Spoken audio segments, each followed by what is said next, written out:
Amidst the sprawling infinity of the cosmos, a lone starship named Eternus drifted silently. Its once bustling halls were eerily quiet, its automated systems humming faintly as it hurtled through the void.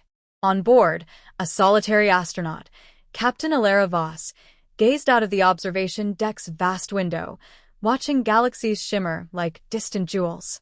Alara wasn't supposed to be alone. The Eternus had launched a decade ago with a crew of 30, their mission, to chart the uncharted, to find new worlds and perhaps even signs of life beyond Earth. But an unexpected solar storm had ravaged the ship, disabling most of its systems and leaving only Alara alive. The others had been lost, some to the storm, some to the ship's cascading malfunctions. Alara, the mission's chief navigator and survival expert, had become the sole keeper of humanity's distant dream. For years, she had floated through the void, relying on the ship's dwindling resources and her unwavering determination. Her only companion was Aegis, the ship's artificial intelligence, whose calming voice had become her anchor in the oppressive silence.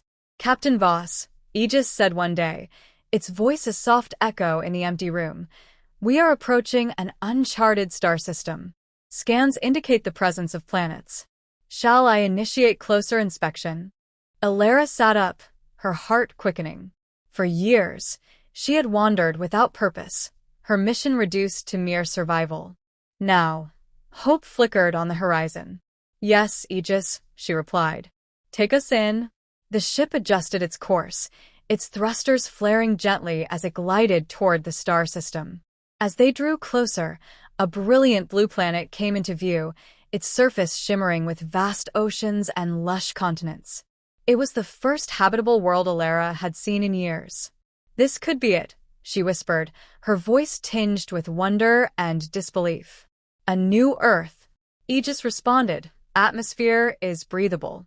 Temperature and gravity are within human tolerance levels. However, I detect anomalous energy readings from the surface." "Anomalous?" Alara frowned. "What kind of anomalies?" "Unknown," Aegis replied. "The patterns are not consistent with natural phenomena. They may indicate intelligent life or advanced technology." Alara's breath caught. Intelligent life, if it existed, would make this journey worth every sacrifice. She prepared the ship for descent, her hands steady despite the storm of emotions within her.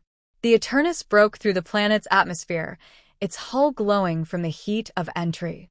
Alara guided the ship toward the source of the energy readings, a sprawling forest illuminated by bioluminescent flora.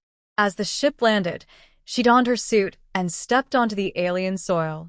The air was rich and fragrant, filled with scents that reminded her of Earth, but carried an otherworldly tang. She followed her scanner's readings, weaving through the glowing trees until she reached a clearing. There, in the center, stood a structure unlike anything she had ever seen, a monolithic tower of crystalline material that pulsed with light.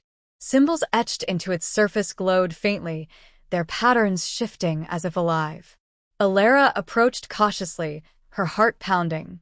"Aegis, are you seeing this?" "Yes, Captain," the AI replied. "The structure appears to be transmitting signals. Shall I attempt to decode them?" "Do it." As Aegis worked, Alara placed a hand on the crystalline surface. It was warm to the touch, and as her fingers brushed the symbols, they flared brightly.